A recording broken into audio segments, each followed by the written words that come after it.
Hello and welcome to another Thoughts at Scale. For those of you who don't know me, I'm Don Davis. I'm a consultant in life sciences, and I've been putting on these sessions called Thoughts at Scale, really to help clients and organizations just think more broadly about how to scale an organization. And today's topic, just really briefly as well, is this idea of having focusing in on process optimization and how you really focus in on an organization to help it be optimized from a personal roles and responsibilities perspective, but also more broadly in terms of the overall organization. How do you think about that as well? If you're watching me live, if you wouldn't mind just taking a moment and also leaving a comment in the session, letting me know where you're from, I'd greatly appreciate it. And why don't we just go ahead and dive in? I'll ask you for questions a little bit later as well. If you happen to have them along the way, feel free to put those in the comments section. Just in case there are a few of them, just please put a Q and then colon in front of it, and then I'll be able to find them really easy on the back end. So I think there's a great opportunity to dive in here and talk about process optimization and what you could possibly do there. So first of all, we're going to talk about why optimize processes. So how to think about why is this important and what's critical inside of an organization. We'll talk a little bit about the benefits and things to consider as well as you start to think about optimizing processes. And then I'll start to cover the 10 unconventional ways to optimize processes as well. And so, it's a good topic to think about, especially if your organization is growing. And as it ages, you'll start to find that things become maybe less and less efficient through time. And this is a good time to kind of go back to things and say, look, is there a way maybe to optimize things and really make it better so that less errors occur, less challenges occur inside of the organization, and also in the end would improve capacity as well inside of your organization as well. So I'll just talk a little bit about myself to get us started here. So I spent 3 decades of my experience in my career really focusing in on scaling companies. And then I also added to that toolkit in terms of being able to scale companies, the certification around change management, as well as Lean Six Sigma. And I have a PhD in organizational management and information technology. And I have a strong history of working with companies all the way from startups, through Fortune 500 companies. And so I have a lot of experience in terms of, being able to do that as well. What we're going to cover today, I already touched on this just a moment ago, but we're going to talk about why optimize processes, the benefits and things to consider, and then 10 unconventional ways that you can optimize processes inside of your organization. One of the things in terms of optimizing processes that I saw was that there was a study by the American Productivity and Quality Center that found that businesses that have implemented process optimization have seen on average somewhere between a 10 and 25% decrease in costs. And so that decrease, obviously is compounding over time, as well, and great benefits to organizations. In addition to that, the National Institutes of Standards and Technology found that process optimization can help manufacturing companies and process-oriented companies reduce their cycle times by 50%. And so, again, just another great way to, sort of think about how process optimization can help your organization. As you think about processes inside of your organization, I know this is a big paragraph, but just to summarize it overall, most organizations are developed by a subject matter expert, sort of putting together the work instructions inside of the organization as it grows. And one of the things that you would want to sort of keep in mind as well is that that work gets transitioned from person to person, there's an opportunity that maybe the second person doesn't do the job in the same way. And so that second, person not doing the job in the same way could cause errors, time delays, and possibly even, rework in the process. And so there's a real opportunity to go back and take a look at, how do we optimize that and make sure that, those errors don't continue throughout time, or the time delays don't continue throughout time. Where should you look in your organization? One of the things that, that I've seen over and over again across organizations is that you could almost summarize this as anywhere that work collects, meaning that anywhere that people are doing work, and you're seeing sort of, inventory buildup, or work orders build up, or possibly even emails today, given that we live in this transactional world. And you could see higher costs because of it, quality or compliance issues. As I mentioned just a second ago, some of the benefits that you'll see are improved efficiency, reduced costs, improved quality, et cetera. And so there's a really good reason to go back and focus on this inside of your organization so that it does benefit the organization throughout time. So let's talk about tip number one. So I wanted to focus on this one in two ways. So if you think about reverse engineering a process, you could take this in two different ways. If you're in a new organization, you could have a brand new process that you're trying to design. And one of the suggestions that I've had throughout time, since working with teams on focusing on how to build a process that's robust and sustainable, is where do we want to end up? Where is it that we have as our North Star overall in the process? If we know that we want high customer satisfaction, or we want, X amount of touches, or we know that the client or the customer is going to want or demand certain things, you could design that in. And what I'm saying here is, by reverse engineering it or walking that process backwards through time, you actually will develop a robust process that meets the expectations of your client, as well as the expectations inside of the organization, because you started with that end in mind. Secondarily, though, just like trying to say the alphabet backwards, or trying to count from 100 backwards, it takes more mental power to try and do that.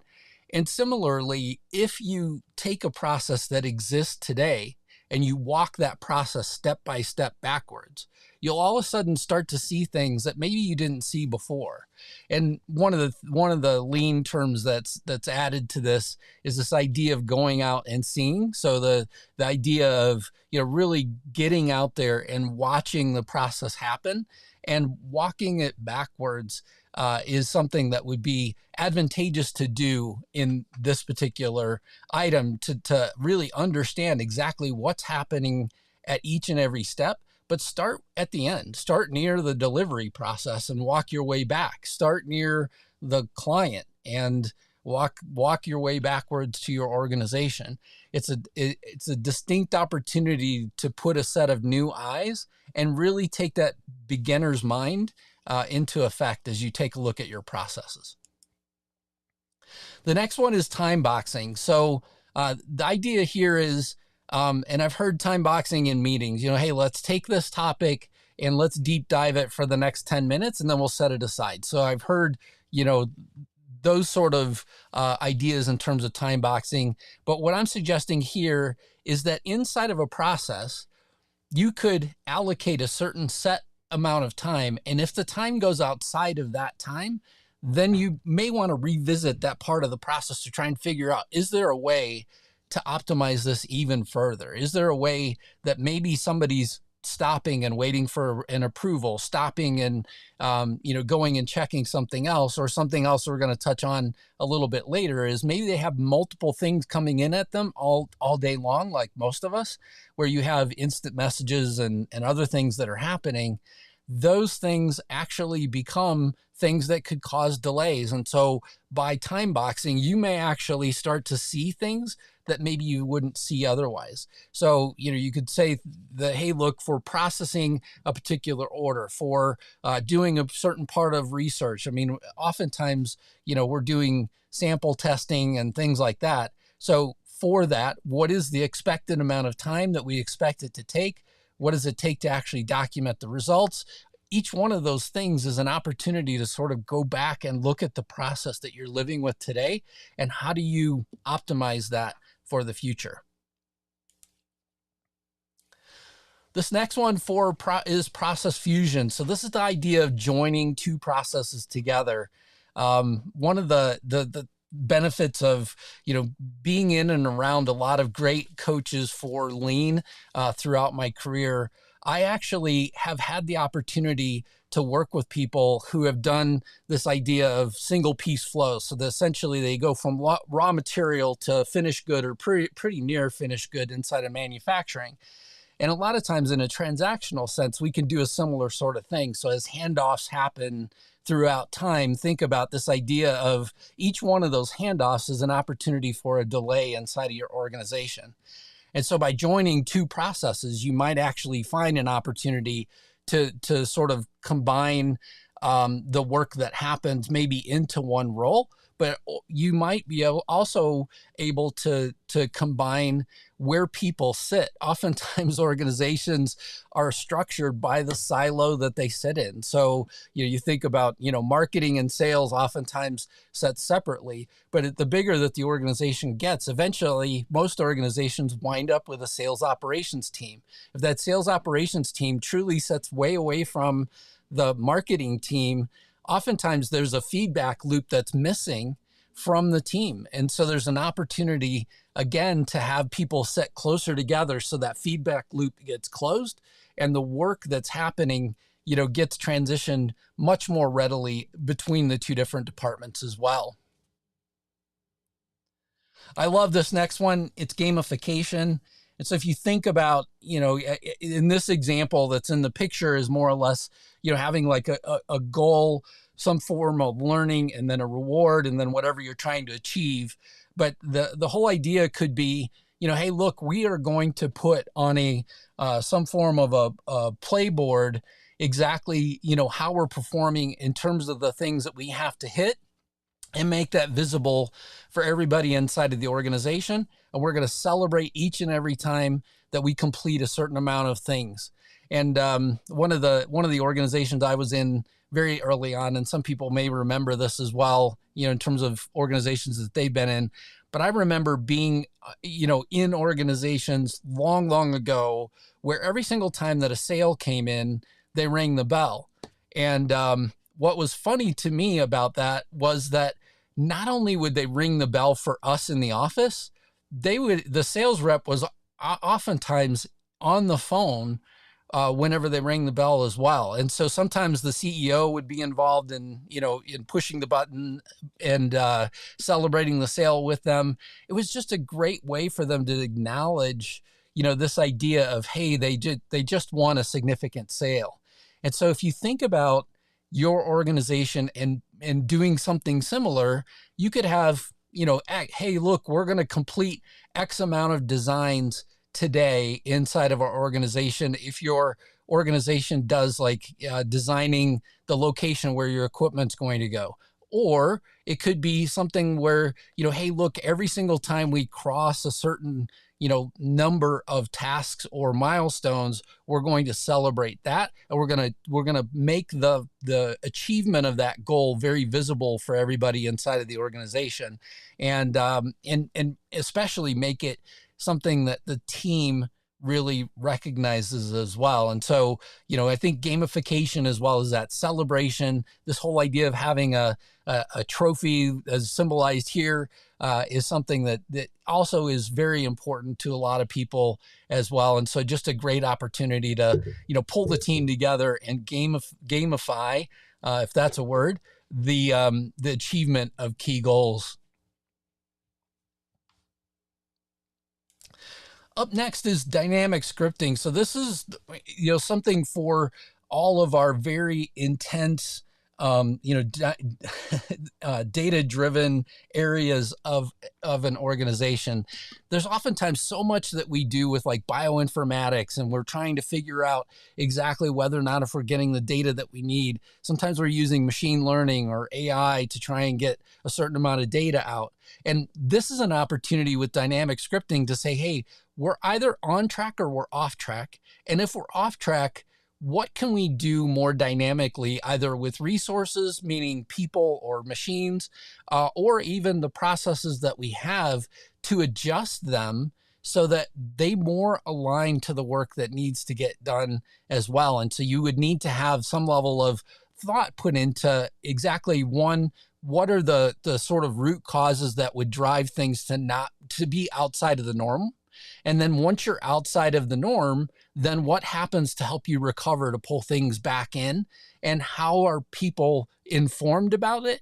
And then lastly, how do they know what to do? And so this is how it really ties to that idea of being an unconventional process optimization, thought process, is this whole idea of, hey, look, every single time that we get samples that fall outside of the norm, we're going to do, X to try and either pull things back in, or we're going to, just record them in a way, and then make sure that that's included kind of in our broader, thought process going forward. And especially if the part of the process has led to that, it could also be an opportunity to improve the way that your organization runs also.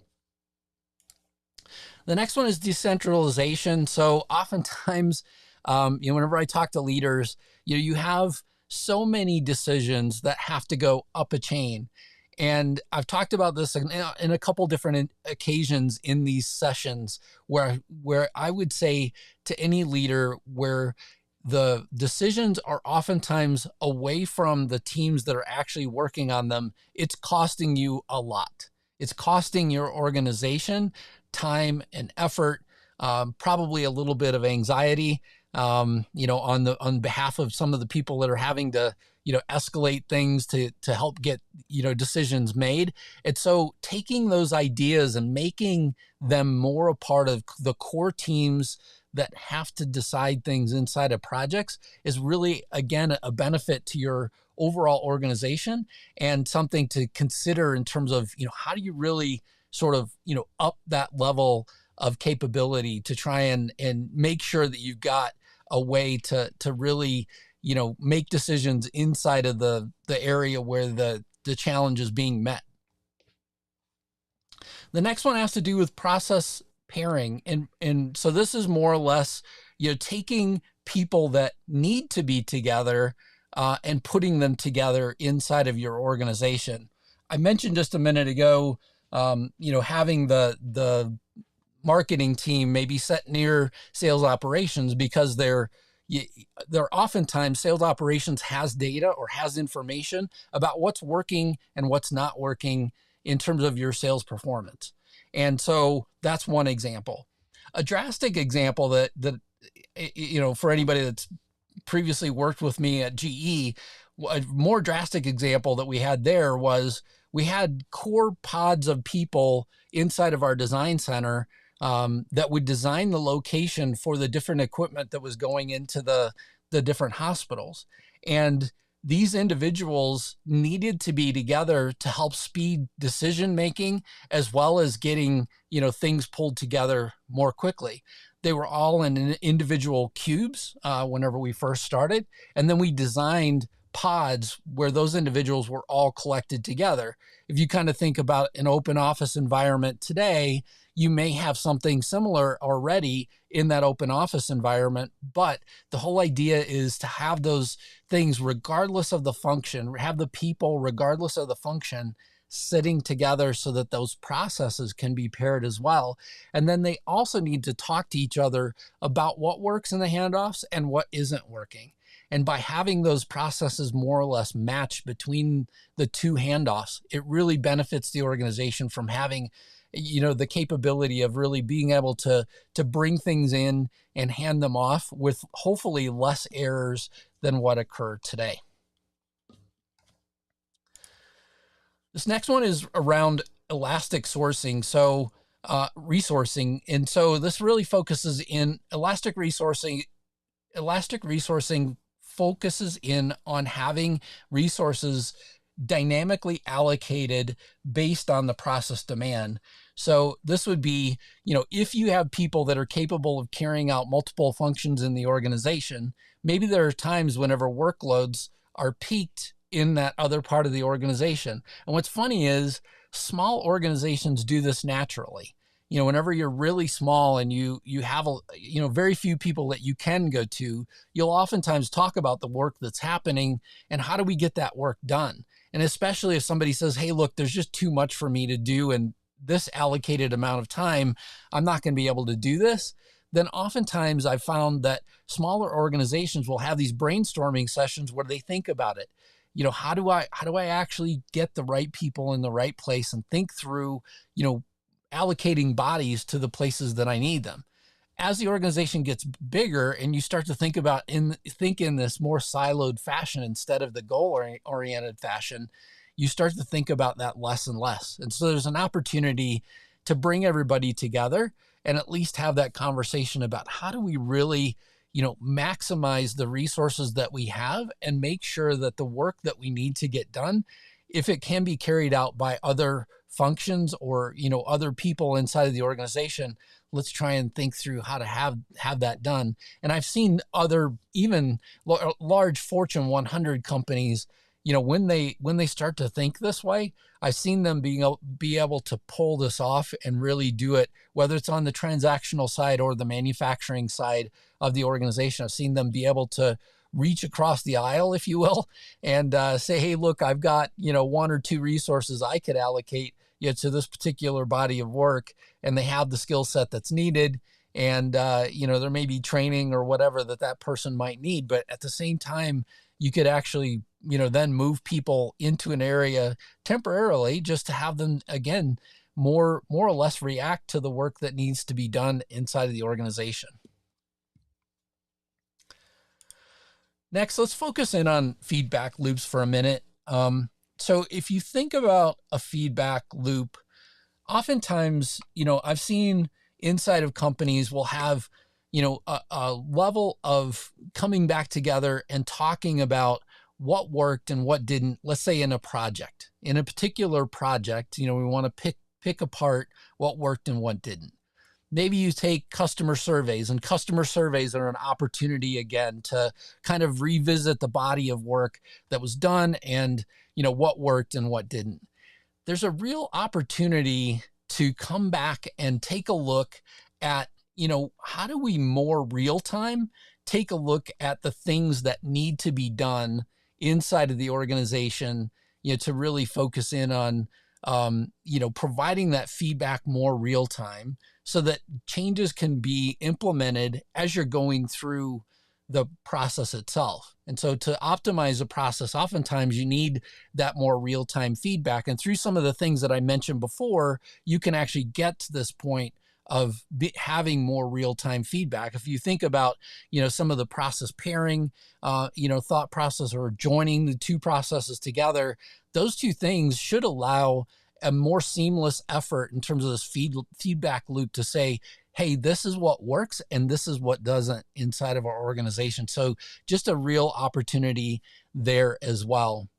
I said this in the beginning. I want to say it again because we're nearing the end of our 30-minute time frame here. But certainly please let me know where you're from if you're currently watching, and then also if you have any questions, just leave them in the comments, and either I'll bring them up and answer them here, or I will answer them afterwards.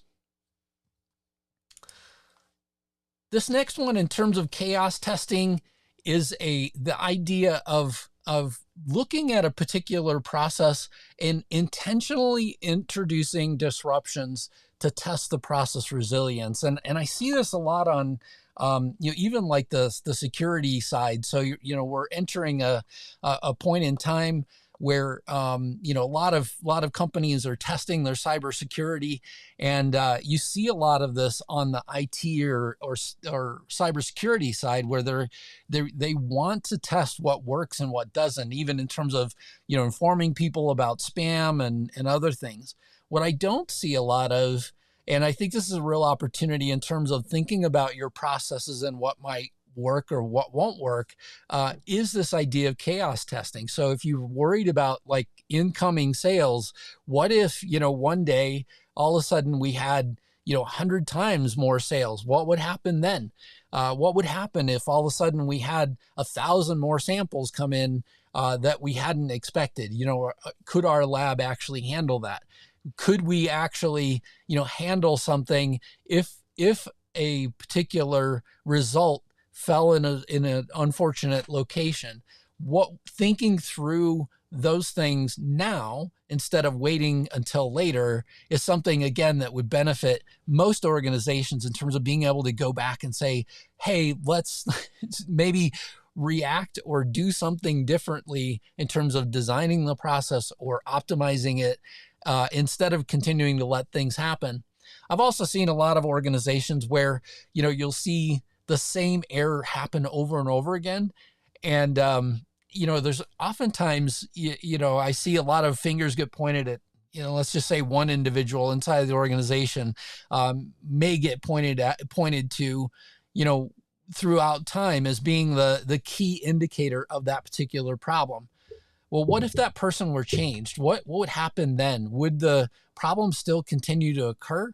If the answer is maybe or yes, for sure, it's an opportunity for some of this chaos testing to take a look at what is it that's actually causing this, and could we deep dive? And I actually heard from somebody recently, because there was a particular system inside of an organization that wasn't working well, and then I just recently had stopped working with them, and I heard that they're continuing the work that we started together, and they're seeing great benefits out of it as well. And to me, that's a great sort of spotlight on this idea of, hey, look, we took a particular problem that we knew occurred over and over again inside the organization, and because of the work, really focusing on why was this particular problem happening, it really enabled us to say, okay, so what can we do to counter some of the issues that we're seeing? And that organization's benefiting from some of that work now. And so, great to see the, things continue to move on with that. Okay, so that was 10. That was 10 ideas. I do have 2 more bonuses for you. So number 11 here is, there's an idea of, oftentimes we see the same errors over and over again inside of an organization. And let's say it's order submission or it's ticket submission or anything like that, where there's some sort of an error that comes in every single time, that these things are entered. The first question I would ask, of course, given our digital age, is, could you somehow eliminate that error by changing the system that it's submitted in so that you don't see it anymore? That's one opportunity. And I think number 2 here is, could you, if it were an internal process, could you reject the order or reject the ticket back to the place that it came from and have people, resubmit it? This idea inside of Lean is often expressed as accept no defect, process no defect, and pass no defect along. And so the Lean sort of mantra there is this idea of, hey, look, we're not going to accept other people's errors. We're going to send them back so that hopefully they fix their process and they, stop sort of passing them along. But also in our systematic world, my larger question would be, is this an IT system or something like that needs to be improved?